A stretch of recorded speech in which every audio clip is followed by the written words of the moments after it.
안녕하십니까. 쪽쪽부동산입니다. 우리나라 국민소득이 3만 불을 돌파하는 시대가 왔습니다. 그래서 이렇게 나라에 돈이 넘쳐나니까 폭등장이 와서 집값이 더 올라간다고 말씀하시는 분들이 계시는데요. 그런 말씀은 정신승리에 불과하다는 점 오늘 말씀드리도록 하겠습니다. 네, 일단 1인당 국민소득이 2018년 기준으로 3만 달러를 돌파했습니다. 그래서 문재인 대통령은 3만 불을 돌파한 건 자랑스러운 일이지만 부의 불평등을 해소해야 한다고 밝혔죠. 그래서 이러한 소식을 접하고 부동산 폭등하신다는 분들은 대한민국이 이제 1인당 얼마? 3,400만 원을 버는 시대이다. 그래서 부부 맞벌이 하면 얼마죠? 최소 6,800만 원이 중위소득이고 억대 연봉자도 70만 명인 시대이기 때문에 또 금리도 당분간 높아질 계획이 없어서 시중의 유동성은 더 풍부해질 것이다. 그래서 지금의 조정장을 거치고 폭등장이 앞으로 또 올 것이다 라고 말을 하기도 하죠. 그럼 이 말 그대로 국민소득이 4만 달러로 근접해 가면서 다시 폭등기가 올 것인가 의문이 안 들 수가 없습니다. 그래서 우리나라 국민소득의 변화를 보시면 얼추 맞는 말 같기도 합니다. 그래서 2006년에 2만 달러 돌파할 때쯤에 1차 폭등기가 왔었고요. 12년이 지나서 3만 달러에 근접해가는 2015년부터 2차 폭등기가 와서 2018년까지 주택가격이 급등했죠. 그러면 4만 달러 갈 때쯤 3차 폭등기가 올 것이구나 생각하실 수도 있는데요. 너무 단순하게 그렇게만 볼 거는 아닌 것 같습니다. 신중하게 접근을 해야 되는데 저는 접근 방법을 이제 다른 선진국들 사례와 비교하면서 좀 분석을 하려고 합니다. 그래서 보시는 표는 각국의 1만 달러, 2만 달러, 3만, 4만 달러 각각 달성 시기인데요.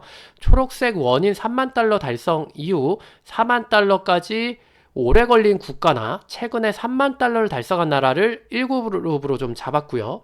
그리고 3만 달러 달성 후에 2, 3년 안에 4만 달러를 달성한 경제 성장이 급격하게 이뤄진 국가를 좀 2그룹으로 잡아봤어요.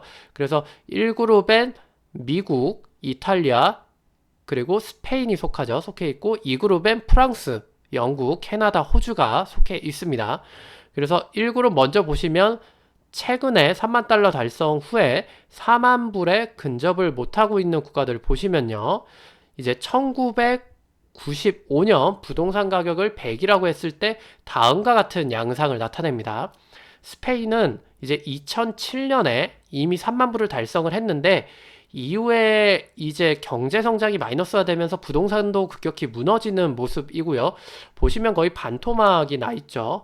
미국은 그리고 1997년에 3만 불, 2004년에 4만 불 달성할 때까지도 우상향하다가 다들 아시는 뭐가 터지죠? 서브프라임 모기지 사태가 터지죠. 이쯤에서.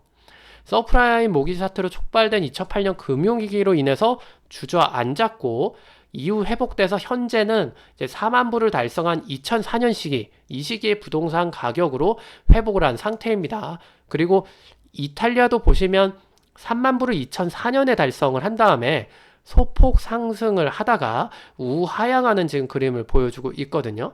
그래서 스페인 같은 경우는 현재도 3.1만 불에 불과할 정도로 GNI가 좋지가 않아요. 즉 이제 버는 게 시원치 않으니까 부동산도 반토막이 나고 회복을 못하고 있다라고 좀 생각이 들고요. 미국 같은 경우는 그래도 현재 GNI가 한 4.7만 불 정도이거든요. 그래서 어쨌든 서브프라임 가격을 11년 만에 겨우 회복을 했습니다. 그리고 이탈리아 역시 현재 이제 3.6만 불로 성장이 좀 더디기 때문에 부동산 가격이 오르지는 않고 지속 하락하고 있습니다. 근데 미국은 4만 불까지는 상승했으니까 한국은 지금 3만 달러잖아요. 그래서 앞으로 한 2배 정도 더 상승하는 거 아닌가요? 라고 물어보실 수 있는데 미국과 한국은 경제 규모 자체가 다르죠. 그래서 경제라는 건 결국엔 돈을 담을 수 있는 그릇 자체이기 때문에 그 그릇 자체가 미국이 훨씬 크죠. 한국보다 훨씬 크기 때문에 4만 불 수준에서 감당할 만한 부동산 가격까지는 상승을 했는데 그 4만 불 이후부터는 이제 급격하게 무너졌다라는 거죠. 그래서 이 4만 불까지 버틴 힘은 월가에서 대출해주면서 버틴 거 아니겠습니까? 이제 이자 받고 이렇게 장사해 먹으려고. 하지만 그 모기지, 주택담보대출, 그 큰 돈을 담을 수 있는 월가도 이제 4만 불의 저 정도 부동산 가격을 감당을 하지 못하고 무너진 게 2008년 금융위기의 원인이기 때문에 한국 여의도랑 월가랑 주택담보대출 감당할 그릇이 비교가 안 되죠. 그래서 한국이 4만 불에서 4만 불까지 10년이 걸린다고 가정을 했을 때 현재 아파트 가격의 2배가 된다? 4만 불까지 가면서 저는 아니라고 생각을 합니다. 그리고 다른 좀 양상을 나타내는 그룹을 보면 이 그룹인데요. 이제 이 그룹은 이제 2만 달러를 이제 95년, 99년 사이에 도달을 하고 2000년대 중반쯤에 전부 다 3만에서 4만 달러까지 급속히 성장하는 국가들인데 어, 이제 GNI가 3만 불에서 4만 불이 된 국가들 보시면 프랑스 같은 경우 좀 횡보하고 있긴 한데 영국, 호주, 캐나다 이 3개국을 보시면 3만 불에서 4만 불까지 부동산 가격이 상승을 했죠. 상승을 했고 4만 불 이후에도 계속 지속 상승을 하고 있습니다. 그래서 여기서 호주나 캐나다는 현재 GNI가 이제 6.7만 불 수준이고 그리고 캐나다도 5만 불 정도 수준이라서 지속적인 소득의 성장이 있었기 때문에 이렇게 성장을 했다라고 보여지고 프랑스 같은 경우는 4.1만 불로 약간 저성장의 늪에 빠져 있습니다. 그래서 좀 지지부진한 거죠. 그래서 호주랑 캐나다는 상승 속도의 차이는 있지만 지속 상승한 것이고 프랑스는 약간 저성장의 늪에 빠졌기 때문에 부동산 가격이 2007년 4만 불 달성했을 때 대비해서 이제 10년 넘게 오르지를 못하고 있습니다. 그래서 여기서 특이사항은 영국인데 영국 소득이 4만 불에서 급격하게 늘지를 않고 있어요. 현재도 4.1만 불이거든요. 근데 부동산이 지속 상승을 하고 있습니다. 왜 그런가는 이제 뒤에서 좀 더 자세히 말씀을 드리겠습니다. 이게 나라별 이제 면적과 인구수 그리고 인구 밀도를 살펴보시면 영국이 얼마죠? 영국이 256으로 이제 굉장히 높죠. 물론 우리나라가 349로 제일 심하기는 합니다. 근데 이 영향도 있어서 영국이 부동산에 대한 좀 수요가 좀 많을 것이다 라고 예측해 볼 수도 있고 그래서 소득이 4.1만 달러에 멈춰 있지만 계속 오른 거라고도 볼 수 있습니다. 그리고 그 부동산 버블이 붕괴된 미국이나 스페인 보시면 가계부채가 높았다라는 걸 아실 수가 있거든요. 그래서 그 이제 여기 보시면 미국이나 스페인이 가계부채가 2.7배 그리고 스페인이 4.9배 이렇게 늘 동안 이제 이렇게 는 국가들이 하락기로 2008년에서 11년 사이에 이렇게 25%, 22%씩 폭락기를 맞았었다. 2007년까지 담보를 풀로 끌어다 쓴 국가들이 그런 표를 보여주는 것이고요. 이 표는 이제 2002년에서 2012년 가계부채 증가율 상위권부터 나열해 놓은 건데 그 위에서부터 상계 국가를 보시면 이탈리아가 1등인데 3만 불 찍고 하락을 했죠. 하락을 했고 프랑스는 횡보하고 있고요. 더 이상 오르지 않고 그리고 스페인도 3만 불 찍고 집값이 반토막이 났죠. 호주야 이제 3만 불에서 4만 불 가는데 3년밖에 안 걸리고 현재 5.7만 불이라 소득이 받쳐주니까 저 정도 가계부채는 감당이 가능한 것 같습니다. 그리고 한국이 그 다음인데 한국이 이게 2012년 기준이잖아요. 근데 2012년을 또 100으로 봤을 때 가계부채가 급격히 증가한 걸 보면 현 시점에서는 거의 2배 정도 늘었거든요. 지금 그래서 2위 정도로 올라가지 않을까 지금 싶습니다. 부채 증가 비율이. 자, 그러면 과연 한국의 부동산 폭등이 다시 오려면 이제 어떤 조건이 갖춰져야 하나 생각을 했을 때 3, 4년 내에 4만 달러를 돌파할 정도의 호경기가 와야 돼요. 이렇게 호경기가 와서 돈이 좀 이렇게 벌려야 집을 고가에 살 수 있지 않겠습니까? 그런데 단기간에 이제 3만에서 4만 달러를 돌파한 캐나다나 호주의 경제 성장률과 비교하면 그렇지가 않은데요. 캐나다를 보시면 이제 3만 달러에서 4만 달러 돌파할 때 이제 경제 성장률이 3%대로 이렇게 유지를 했고 우리나라의 향후 이제 경제 성장률 전망이 무디스에서 좀 하향 평가를 해서 2018년에 2.7%였고요. 올해는 2.1%로 되게 부정적인 전망을 했어요. 이렇게 2.1% 이후에도 2% 초반대 낮은 저성장 기조를 유지할 것으로 보았는데요. 그래서 무디스는 이렇게 저성장하는 사회로 외국 자본의 투자 부진한 거, 그리고 수출 악화, 그리고 급격한 최저임금 인상에 따른 고용 위축 같은 것을 사유로 들었습니다. 그래서 따라서 앞으로 성장률이 낮을 것으로 보이기 때문에 4만 달러 조기 진입은 어려울 것으로 보입니다. 그래서 집값이 상승하기가 좀 어려워 보이고요. 그리고 이제 호주 같은 경우도 보시면 3만에서 4만 불 도달할 때 얘도 거의 4%였어요. 4%대 육박하는 고성장을 좀 했기 때문에 한국의 부동산 시장 가격 상승 전망이 더 어두워 보이는 거죠.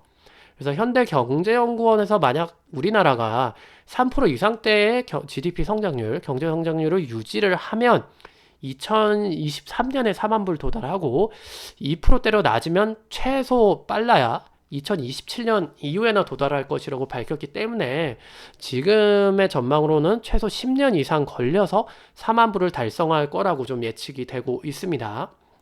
그리고 이제 두 번째 조건으로 폭등장이 오려면 가구 부채 증가율이 낮아야 돼요. 이래야 상승을 하는데 이게 높기 때문에 부동산 상승이 어렵다라는 건데요. 이제 호주 같은 경우를 보시면은 이제 그 정부 부채가 3만 불 달성 시점이 2004년에 좀 굉장히 낮았어요. 굉장히 낮았고 거의 뭐 10% 초반대를 유지를 했죠. 11, 12% 정도 되나요? 유지를 했는데 그런데 한국 정부 부채를 보시면 이제 3만 불 달성 시점이 여기 현재잖아요. 요 현재 피크치를 치고 있습니다. 거의 40에 육박하는 수치를 보여주고 있는데요. 그 부동산에 끌었을 수 있는 부채는 거의 다 썼다고 봐야 되는 수치죠. 그 거의 투기 지역 같은 경우 40%로 LTV, DTI 뭐 이렇게 규제를 하니까. 자, 이제 종합적으로 그래서 호주, 캐나다랑 좀 비교를 해보겠습니다. 현재 한국 부동산 가격 수준이 호주의 5만 불, 그리고 캐나다의 4만 불 가격에 육박을 하는데요. 어떻게 그렇게 되느냐 보시면 하늘색이 이제 호주, 핑크색이 캐나다, 맨 밑에 회색이 이제 한국인데요. 요거의 부동산 가격 지수입니다. 근데 저 그래프는 16년 1분기까지만 좀 반영을 했거든요. 그래서 서울 주택가격지수의 16년 1분기 때를 보시면은 83.7이다가 그리고 18년 12월에 가면서 118로 42% 정도 폭등을 했거든요. 그래서 이를 반영해서 한국의 부동산 가격지수를 조금 연장을 해보면 2019년 정도에는 이제 275 정도의 수치가 나오게 되고 이게 호주가 5만 불 벌 때 그리고 캐나다가 4만 불 벌 때의 부동산 가격 지수랑 유사하거든요. 그래서 지금 아파트 가격은 한국이 최소 4만 불 될 때 가격일 가능성이 높다고 저는 보고 있습니다. 한국은 유달리 부동산을 사랑하고 투자할 데가 없으니까 마땅한 투자처도 없고 인구 밀도가 선진국하고 같냐? 호주, 캐나다 같이 땅덩이 넓은 나라랑 같느냐? 인구 밀도가 높은 만큼 부동산에 대한 그 가격 비중이 높은 것이다. 그래서 그 국토가 넓은 호주, 캐나다랑 비교가 안 되죠. 이런 말씀하시는 분들 계세요. 근데 100번 양보해서 그렇다고 치고 이제 4만 불 달성을 하도록 경제가 성장을 해 아무튼 지금 가격에서 오르지 않겠습니까? 근데 4만 불 달성하기에 무리가 좀 있는 게 그 GDP 상승률이 너무 저성장이에요. GDP 상승이 너무 저성장이고 현재까지는 건설, 중공업, 반도체, 석유화학, 자동차 등 제조업 기반으로 나라 전체가 잘 먹고 잘 살았는데 저성장일 수밖에 없는 게 현재 산업 구조로는 저임금 노동자를 찾아서 기업들이 전부 해외 이전하거든요. 그리고 반도체, 석유화학은 장치 산업이라 소득 유발 효과를 일으키기가 힘듭니다. 그러면 새로운 성장 동력을 찾아야 하는데 이제 산업 구조가 바뀌는 4차 산업혁명 시대에 새로운 신성장 동력이 뭐죠? 아직 우리나라는 좀 갈팡질팡하고 있는 것 같아요. 그래서 무디스도 2019년 2.1% 저성장 예측을 한 것이고 그렇다 보면 최악에는 이제 스페인처럼 GDP 성장이 더뎌서 이제 3만 불 때 치고 올랐던 부동산 가격이 폭락할 가능성이 있습니다. 물론 저는 스페인 정도로 엉망이라서 경제 엉망이 돼서 반토막은 아니고 이제 한 맨 밑에 보시는 노란색의 이탈리아 수준 정도로 우하향할 것이라고 좀 보고 있는데요. 근데 경제가 그만큼 돌파구를 못 찾는 만큼 못 찾으면 못 찾을수록 스페인이나 이탈리아 같은 폭락살의 가능성이 좀 있어 보인다라는 점 여기서 한번 말씀을 드리고요. 그래서 여러분 스페인이나 이탈리아나 미국이 그랬죠. 미국이 이제 현재처럼 경제 성장률이 저조하다면 4만 달러까지 부동산 가격은 고점이고 침체기가 될 확률이 높고요. 다만 희망을 찾는다면 호주와 캐나다 사례를 봐야죠. 그래서 호주 같은 경우는 이제 외국인이 부동산 투자를 할 때 투자용 대출을 5년만 이자 상환하면 되고, 왜 써져 있죠? 5년만 이자 상환하면 되고 75%까지 많이 해주는 경향이 있습니다. 그리고 조기 상환을 하든 해약을 하든 그거에 따른 중도 수수료는 없고요. 그냥 완전 부동산 투자라고 부추기는 거예요. 그리고 차이나만이 경계령이라고 기사도 있어요. 그래서 아까 앞서 보신 영국은 국민소득도 4만 불에 멈춰 있는데 왜 부동산 가격이 계속 상승하느냐에 대한 답이 될 수 있는데요. 앞에서 보신 영국, 호주, 캐나다가 중국인들의 해외 부동산 투자에 힘입어서 도시지역 부동산이 계속 상승하고 있다는 얘기입니다.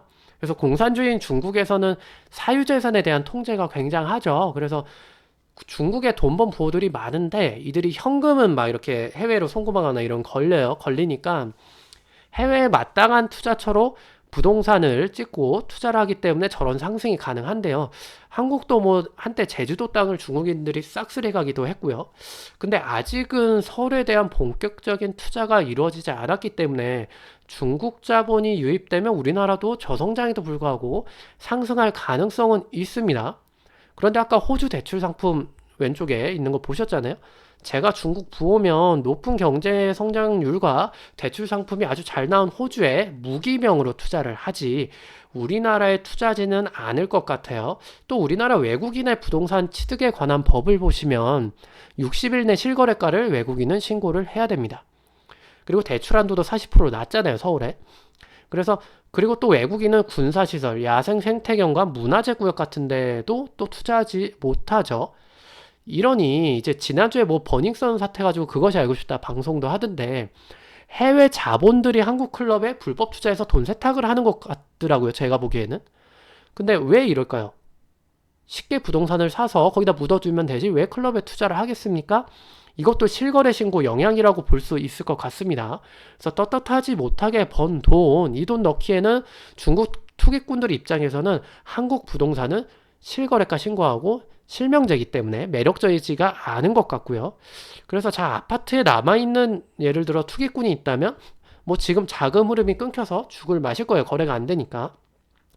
제가 그 부동산 카드 돌려막기처럼 부동산 이제 재건축 돌려막기라고 한번 방송도 해드렸었잖아요. 그래서 3차 폭등장이 온다는 말에 좀 흔들리지 말고요. 3만 불 시대에 적합한 부동산 가격이 올 때까지 기다렸다가 사는 현명한 투자 하시기를 바라겠습니다. 네, 이상 쪽쪽 부동산이었고요. 구독과 좋아요 부탁드립니다. 이제 시중에 풍부한 통화량으로 오르는 거 아니야? 라는 생각을 가지신 분들한테 이 영상 보여드리면서 추천드리길 바라겠고요. 방송 마치도록 하겠습니다. 감사합니다.